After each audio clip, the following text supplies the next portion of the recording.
Well, I am super excited to have Sheila Murphy on the podcast. As you know, this podcast is about great leaders who influence people, lead organizations, lead people to be better at what they do. And Sheila fits squarely in that category. She's a certified executive coach, an award-winning legal leader, CEO of Focus Forward Consulting Organization, and has over 20 years of experience working in corporate America and law firms. She found her niche empowering legal professionals to achieve transformational success in their careers, compensation, and confidence. Her mission is to help her clients master the skills needed to become impactful leaders, trusted advisors, and rainmakers. Before she started Focus Forward, she was the senior vice president and associate general counsel at MetLife, a Fortune 50 company, and earned accolades for her leadership, innovation, and commitment to advancing others. Sheila brings a unique perspective to her work, informed by a deep understanding of the corporate dynamics, leadership excellence, and kind of what the legal market demands. She works with lawyers at all career stages, and I think you're going to really pick up some wonderful things. She's the author of a recently published book called Rainmaker Power Moves, The Attorney's Playbook for Building a Book of Business, and I finished it. It's a great book, and it is really actionable. Unlike a lot of books that are all theory and no substance, Sheila's book is a great combination of both. And she takes some of the blockers that keep people from being successful and tells you how to overcome those. And we'll get into that a bit in a little bit. So delighted to have you, Sheila, on the podcast, and can't wait to dive in. I'm thrilled to be here, Craig. Can't wait to start our conversation. Yes, and Sheila's known to a number of my colleagues and is friends with them and has worked with them, and really, really happy to be there. So talk a little bit, Sheila, about how you got into this. You know, you were in-house, you made the shift. What led to that shift? Well, I would say there's probably two primary forces that happened to me that maybe decide to sort of shift my career for the last act, which is in 2008, as I think you remember, or at least some of us do, the legal industry went through a lot of change. Yeah. And in 2008, a lot of the people who I was friends with, who were partners at law firms, but service partners, lost equity, sometimes lost jobs, sometimes lost compensation. And I wanted to start to work with lawyers and about understanding the power of taking ownership of your career and creating a book or business and the ramifications for not. So you can make a choice to be a service partner. But for me, having seen so many people who were service partners adversely impacted, I wanted to change that. Mm-hmm. And the second thing was internally at MetLife, where I was put on every talent committee, every this, every that. And my teams all advanced because I really focused on talent development. And so I grew a reputation for doing it. And I found between those two things that I had this passion for helping others reach what they wanted to in terms of success. I love that. Some of the things I read about you in preparation for this, I mean, we know each other, but not super well before this interview, is that you're actually a natural introvert. Talk a little bit about that and how that perspective, you know, made this a little bit of a life's passion, or a lot of it. Yeah. I mean, I'm a true introvert. Like, I remember when I started practicing law, and way back before we had where, you know, you could order food online through Seamless or one of the other things. And I did not want to cancel an order of food or cancel a reservation because that was just too much of a horrible interaction to have with somebody. Right. And so what happened through my career is I really planned on being a corporate lawyer, where I went, and my vision of a corporate lawyer, which I now know is wrong, was I was going to be in a basement churning documents, not having to talk to anyone. And that would make me really happy. But on the first day at the law firm, the managing partner came out and said, "I have great news for you. We need another litigator, and they chose you." And my heart sank, and I'm thinking, how do I get through this? And I did. But I was so relieved when I went in-house to have a role which I thought meant just being a lawyer. And I realized it didn't there. And I had an aha moment when one of my peers, who was not a really good lawyer, got promoted ahead of me. And I realized at that moment, for both my client's sake And for my own, I needed to sort of turn things around. So I started taking little steps to change how I was approaching my career. And I built on each of those steps. And now I still think I'm at heart an introvert, but I've learned how to turn into an extrovert when I need to. Yeah, I love that. And you you talk about little steps. Were those books that you read or people that you interviewed? Talk a bit about how you went on your journey to improve things you thought you needed improvement in. I can't tell you how many leadership and other books that I read. Mm-hmm. I spoke and developed mentors at my company and with outside my company because I wanted external thought leadership as to how others were doing things, which was actually one of the things that catapulted my career because I brought some of that back to my company. But some of it was I knew I had to find my own voice at meetings where before I would just sit silently. But I had this fear of saying something wrong. So I started by writing out everything I wanted to say, exactly how I wanted to say it. And I got comfortable with that. And then I went to bullet points, and then I could just go to a meeting and say what I thought without having to prepare. Mm-hmm. But all that sort of led me to getting more comfortable with my own voice. And what was really also great is that the reaction I got from people was extremely positive. And then I was fortunate enough to be sent by my company to a number of leadership programs, which were all phenomenal and all helped me on my journey. That's great. And what do you remember, some of the seminal books that you read on these issues that stuck with you? I could guess a few from your book, but what were they? On the Edge by Allison Levine. It's a great book about leadership and the first U.S. women's team to try to reach the top of Mount Everest. Great book. The No Ceilings, No Walls by Susan Caliantro. Good to Great was another one. 30-Minute Manager. A lot, there's, and Rhonda McLean, a former deputy GC at Time, along with some of her friends, wrote Little Black Book of Success, a Black Woman's Guide. And it's great for everyone. I mean, I think it's probably more meaningful for that audience, but it really struck me about how to show up as a leader and how to take control of your own career, which was really important to me.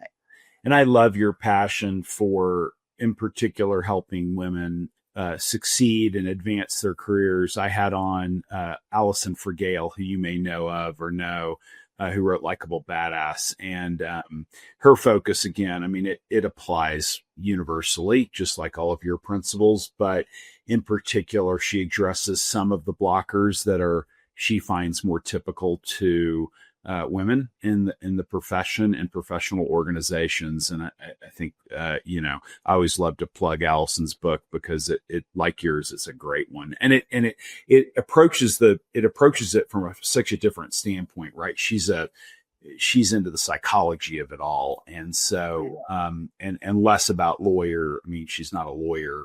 She was at McKinsey, but the same ideas apply. Those are great choices. Now there's one book that you didn't mention that it just hit me from reading the beginning of your book. You must have read, which is Carol Dweck's Mindset. While you were talking, I forgot to mention that because it really is an impactful book. Yeah. One I recommend to a ton of clients. Yes. Now talk about why. You talk about in your book how important mindset is to business development. So talk a little bit about what your takeaways from Dweck and how you used it in your approach. It's about having a growth mindset and being curious and not being closed off. And that when you open up your mindset to learning and doing things differently and changing your approach, how that sort of snowballs and increases everything. And it talks about also interpersonal relationships. And by the way, if you're a parent, what she says about how to raise children, how to have a growth mindset is like so on point. I wish I had read it before I had and raised my children, because it really is a marvelous resource for that. So it's not just about your career, but changing your mindset that will impact your career, but also your entire life and how you approach things. Yeah, you get into it in your detailed tips, but not taking feedback as anything other than a gift, right? And trying things. I mean, I think a lot of us as lawyers are intractable in execution because we're worried, well, what if we screw it up or it's not perfect, when in reality you just need to do some things and see what works. And so I love that. Did you recognize in your career a time when you shifted away from that fixed mindset? Talk a bit about that transformation for you personally. I think it was when I was on the leadership journey and I started to read the books, and I was sitting in a meeting it was an all hands, what we called an all hands meeting at MetLife Legal. And general counsel at the time was looking for someone to lead a strategic initiative, which was, I would say in my old mindset was a little HR-y, and I wasn't sure if I really wanted to be part of it. But he stood there and no one raised their hand. And so for some reason, I said, this is my opportunity. And someone who never really spoke up raised her hand and was selected to be part of this committee with all these more senior people. And it was a very small committee. And that experience changed my life in terms of how I viewed leadership, what I learned from those people, the visibility it brought me, and the relationships. And so it was that experience of going through that whole thing and not being closed off, like this is HR, this isn't really relevant, this isn't going to help me. And it did just the opposite, and was more just because I felt a little bit sorry for my poor general counsel standing up there with his big initiative. Yeah, it's funny. My colleague and dear friend of the last 28 years, she calls it pizza phobia. Her reticence to call the pizza person, or, it's like your comment about changing your order at a restaurant or something like that. I mean, you kind of that worked in your favor in this instance, right? Because you were empathetic to how a leader was feeling, not getting anybody to volunteer. I love that. Are there experiences where, I mean, we've all had them in leadership, but where you received some criticism that at first made you bristle, and then you kind of opened up and saw how you could do it differently? Yes. I mean, in corporate America, we normally once you get to a certain point where you consider either high potential or you're starting on leadership, you often have what are called 360-degree feedback, which is you get it from everyone who reports to you or works with you, people, your peers, and people above you. And in that, I got some very harsh feedback, and probably a lot of it wasn't different than what I thought about myself in ways that I could improve, but it was sort of very direct. And it made me think about how I approached people and meetings. And I really went through a concerted effort of trying to be more relationshipy, for lack of a better term, and going back to the mindset, being more open to other people's viewpoints and why they may be resisting some new ideas. Because I was one of those people who was an early adapter of a lot of things. So if someone came in after my experience where I raised my hand, I was like all in for these initiatives, and I was like gung ho. But there was a lot of people who resisted. And I was the type of person who didn't have patience for people who wouldn't get on the train. And so I had to change that and change how I approach them. Yeah. And you talk actually about imposter syndrome, which can be crippling for somebody who gets negative feedback because it plays right into your imposter syndrome.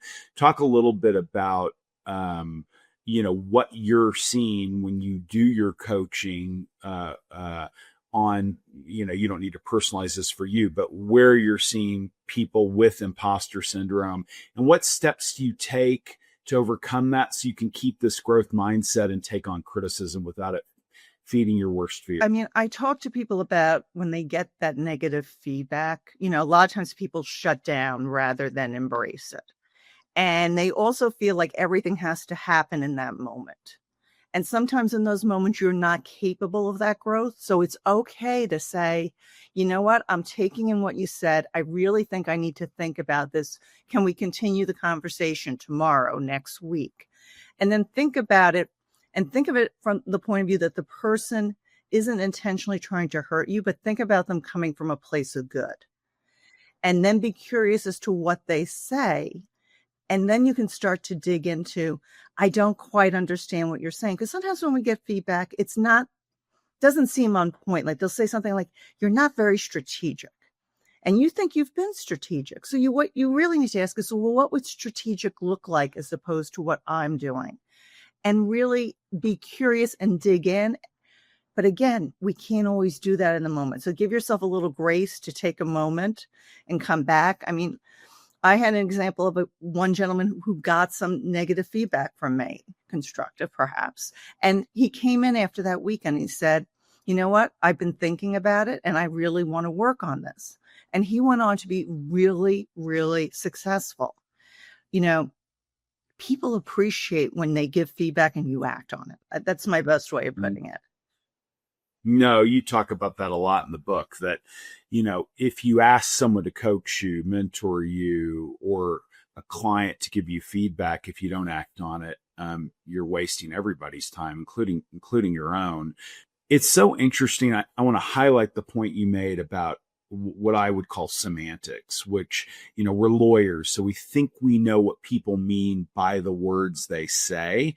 But as you point out in your example of being strategic, that can mean different things to different people. So sometimes you have to dig a little deeper to understand who's giving the feedback and why they're giving it. What's their And also, as you grow, what's strategic as a junior associate, it may not demonstrate being strategic as a partner. You know, it changes, the expectations change, and what people want from you changes. One of the things I really liked, one of the many things I really liked about some of your thought leadership is what you don't see very often with business developers is optimism, how important optimism is to successful business development. Can you talk a bit about why that's so important? Because people do feed off people feed off energy. And people, you know, if you come in and you're not optimistic about how the relationship's going to go, it ends right there. You know, people can sense it. And secondly, there's going to be a lot of no's, especially in the world of business development. You know, it's not necessarily no, it just is really not the right time. It may be that they have an outside counsel that they're happy with. It may be that their management has a relationship with someone. So there may not be an opening now, but optimists keep the relationship going. Pessimists are like, I'm done with it. I write it off. I move on. And they don't keep those relationships going. And I can tell you from my own experience, there were people who I was using as my outside counsel, and circumstances changed and I couldn't use them anymore. But they kept in touch. They kept optimistic. They kept helping me. And then I ended up being able to rehire them. And I was probably their best client for 4 or 5 years, not just theirs, but close to the top on their firm. And so it's understanding that, you know, this is a long game, and just go in it with the best intentions and to help people. Yeah, it's such an important. I talk about the fact that what you do to be a good friend or a good significant other really mimics what you need to do to be a good business developer. And it's such an important characteristic. And people want to be around optimists. They want to be around people with good energy, and it makes you fun to work with. I love that point. So throughout what you write, egalitarianism, you know, not treating somebody because they're lower in status in the organization is a no-no. Love that.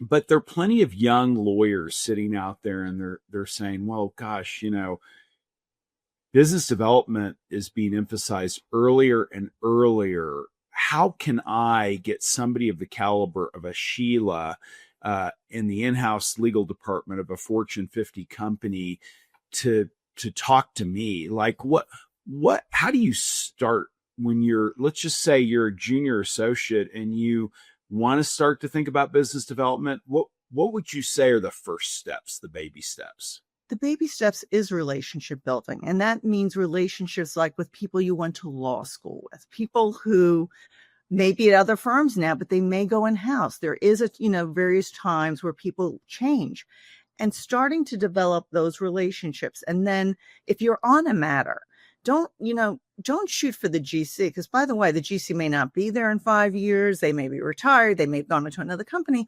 Start to develop relationships with people who are in the trenches with you, and, talk and just get to know them. One of the first people who I worked with when I was in-house counsel, she had I don't even think she was a young partner. She's probably a senior associate when I started. And we had the children about the same time. We went through things together. And I used her for probably my entire in-house career as my outside counsel. And that relationship continues. I went to her daughter's wedding. I took her, I took her to a Pink concert last year, and because it was a real relationship, but it was built because we were at those same levels. We were going through the same things, and start with that. I would also say, get involved with one organization and get on a working committee where you can get to know other people at other firms and maybe in-house. And that's how you start. And you start to show them how you work and how you think. All of those things are really what matters, because, a lot of times we talk about these curated brands, and what really matters is how you show up for people. Yeah. Yeah. And it's the little things. I mean, what I hear and what you're saying is, don't think about, I've got to have a book of business of X million dollars. Actually just be genuine in wanting to connect with people and see where it goes and be helpful to them. Love that. There's a GC I know who was at a major cosmetics company, and when she was junior, a personal thing happened when she was on a business trip with a young associate. That young associate stayed with her, talked to her, got her home, and she used her throughout her career. It was just being human. Mm-hmm. I love that. Now, what about for the people who say, I'm anxious by nature, I'm an introvert, I'm not as comfortable as Sheila might seem to be, making those more personal connections? How do you demystify that? You start small. You go to your first conference, your first event, and your goal is to meet one new person. And then you're going to follow up with that one new person. And you're going to realize it's kind of nice and easy. And then you go to the next one and you just build on it. And you don't, people make the mistake that you have to leave a networking event with like 100 business cards or 100 connections and a piece of business. Networking events are sort of the beginning of a relationship. And you want to have a good conversation that is the start of the connection. I was at one conference, and a woman who was a vendor was on a mission to meet everyone. And she was handing out cards like she was a dealer at a Jack Black table. And everyone was avoiding her by the end because there was no relationship building. There was no curiosity about the other person. And so it really starts with being curious, being interesting. There's a book by Kelly Huey called Build Your Dream Network, where when she did the research on it, and the people she talked to who were great networkers, a lot of them were introverts. They were very focused on what they wanted out of the event. They didn't put any pressure on themselves to do beyond that. And they really focused on the person they were with. And all of that was extremely valuable.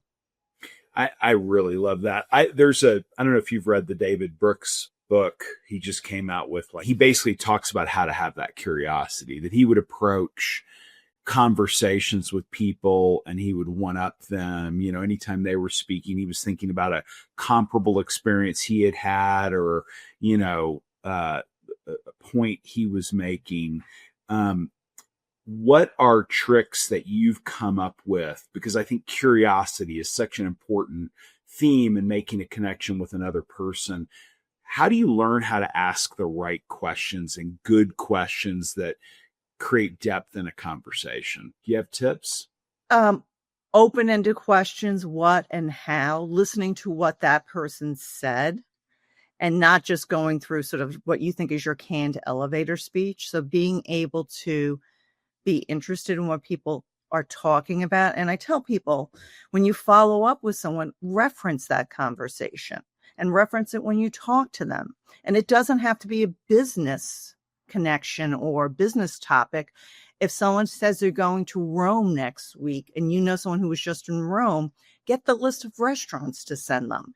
It's just about showing someone that you cared enough and that you remembered what they said. I used to curate some networking events for a couple of big firms for their young partners to meet some in-house counsel. And I always asked for feedback on the new partners to give them generally. And the two biggest ones were either they told me nothing about themselves or they didn't ask me a single question about what was important to me.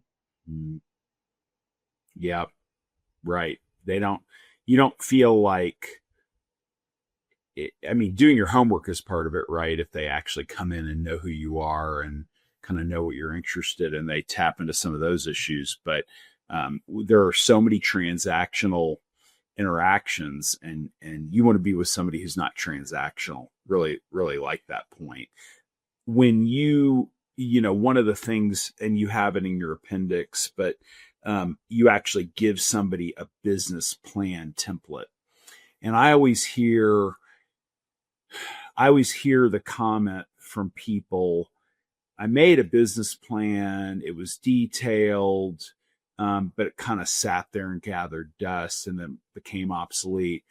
But you've got some better ideas about how to keep that business plan relevant as action. Talk about that strategy. There's a couple of things you can do. One, I'm a big believer in using your calendar. So calendar when you're going to work on business development. And part of that should include looking at where you are. And so it's not just creating the plan, but if you don't execute on it, it's just a plan in a drawer. And that drawer, can gather dust and all these other things.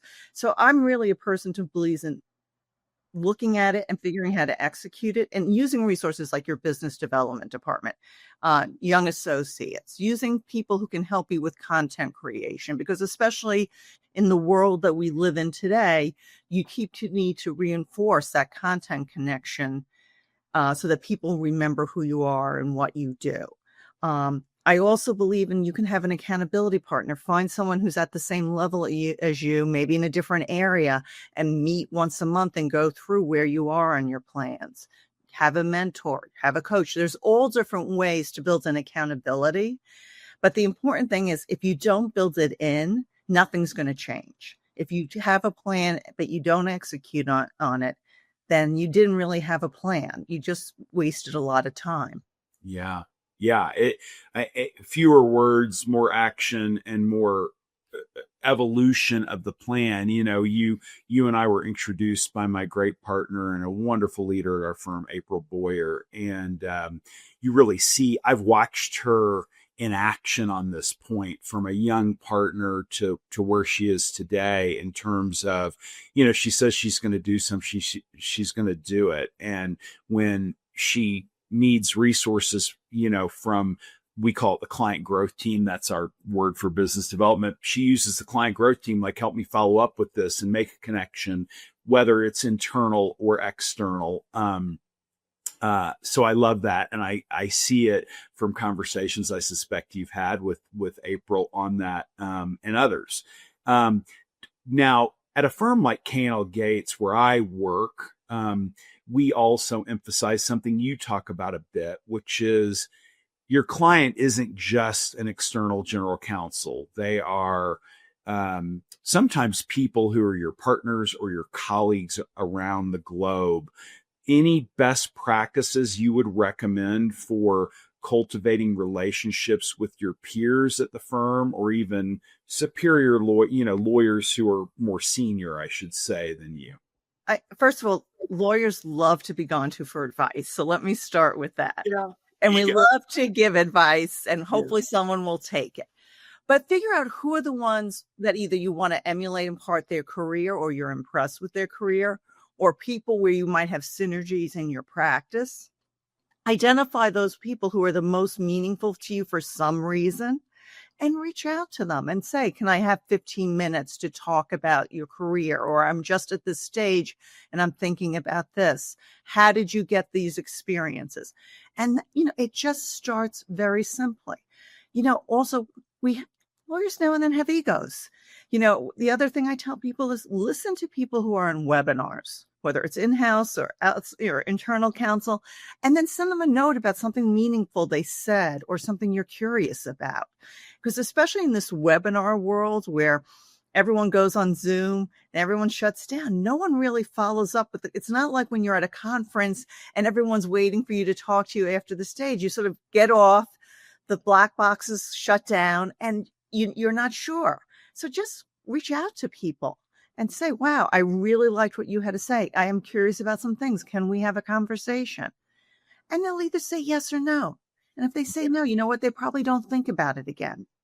Yeah, it's so true. And I think people, and I don't want to be too generationally normative or give too big of a description by generation, because I think there are different types in every generation. But people do skip from email or in person. There's nothing in between. People forget to pick up the phone sometimes or set up a time to talk. And there's so much more communicated in voice than or in a video call than there is in an email, which can be pushed to the side easier. I really like that. I remember when I got some promotion, I forget what it was, and the head of another group, legal at Met, called me up to congratulate me. And I said, okay, that's lovely, Nick. Thanks for calling. Now, what did you want to talk about? He goes, no, I just called you to congratulate you. This is really quite an accomplishment. And I was so floored by that. And I said, wow, I have to remember to do that for other people. Yeah. Yeah. And you watch these best practices and learn from them. Speaking of which, put on your in-house hat for a second. And there's an approach from a lawyer, outside counsel. You don't use them. You don't know them. They've heard of you. They would like to get on your radar. Talk a bit about how to approach the cultivation of a prospective relationship with someone in-house who probably has their guard up a bit because everybody wants them to, wants to be hired by that person. How do you penetrate that fortress of they've already got their counsel, I'm going to bother them, your comment about the restaurant. Right. It's thinking about doing the research, first of all, research the person. And like you talked about, your client growth group may be able to help you, but also look at your LinkedIn. Who do you know who knows that person? What can they tell you about that person? Is there a way to get in? Is that person going to a certain conference? Are they speaking? Are they going to be at a webinar? Are they active on LinkedIn? Are they not? There are different, doing your research to figure out that best way to get on their radar.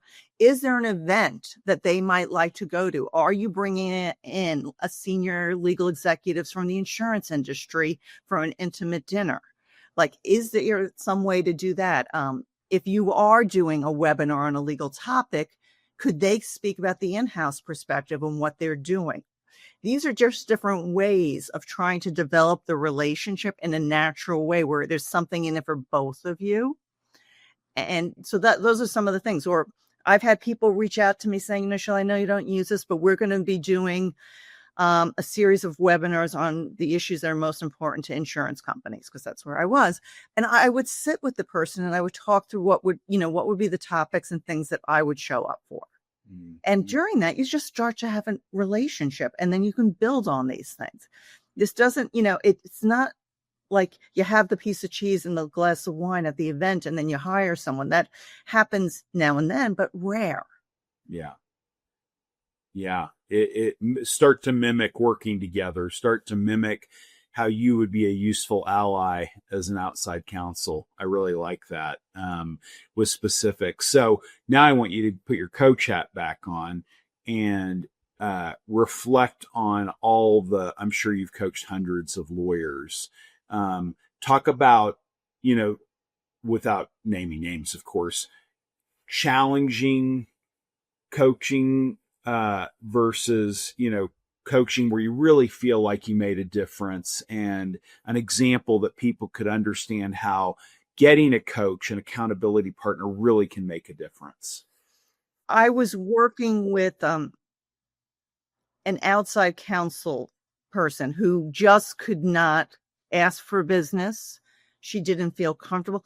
She had one of her best friends from law school's mother was a general counsel at a major corporation. Mm-hmm. This woman had offered her the opportunity to come in and talk to her because she had a relationship through the daughter. She said, she's not really interested in me. She wouldn't, she doesn't mean it. She was being nice.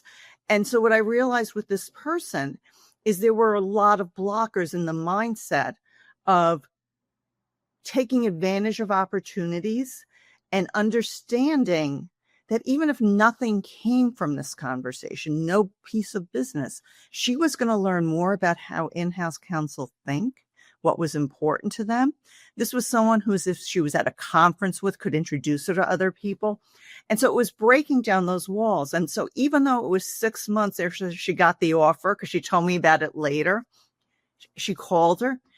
She finally did it. It led to business coming eventually over, it wasn't right away. It was 3 to 6 months later. And not only that, it just opened the doors to her to a lot of other things. And she started then to build on that success and not listen necessarily to the voices in her head, which were stopping her from going out and asking for business and asking to go to dinner or lunch.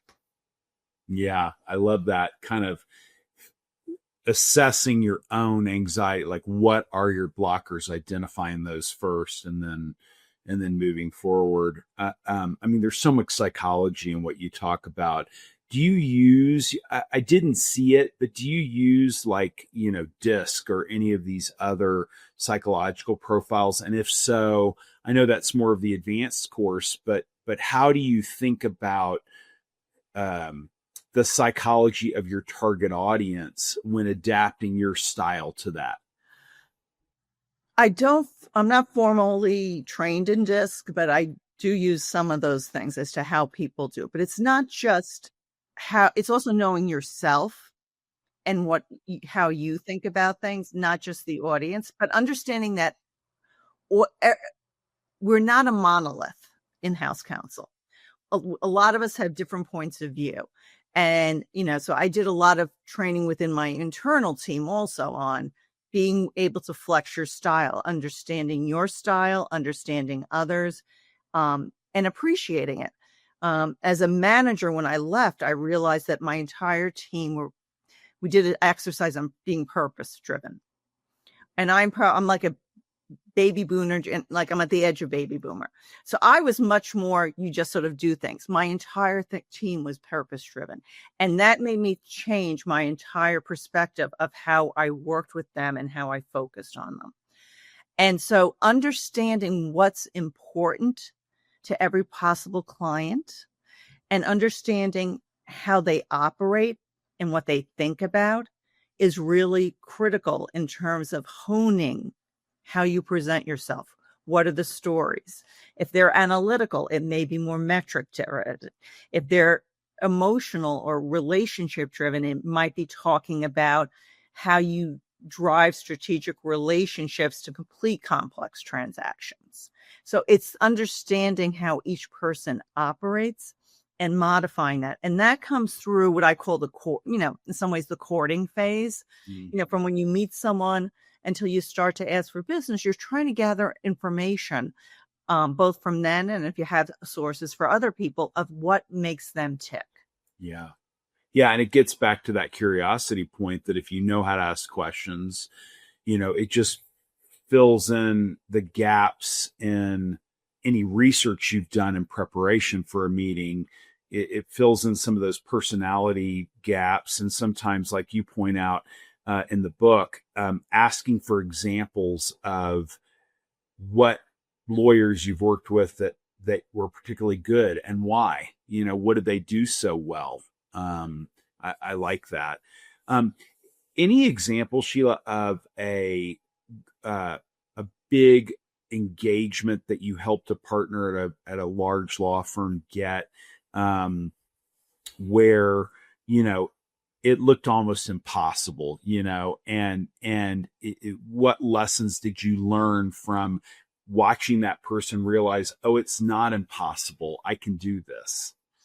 I would say I'm going to flip it. I was the client and I watched someone do something I didn't think was possible. All right. They were a regional firm, and they got a lot of our big regional cases. They wanted class actions, nationwide class actions, and they were going up against the heavy hitters. And I'm like, I just don't know if people are going to be comfortable in these board type cases going with this regional firm. And at least that was some of what I was hearing back from more senior management at the time. This person just constantly came in and talked and did what was good.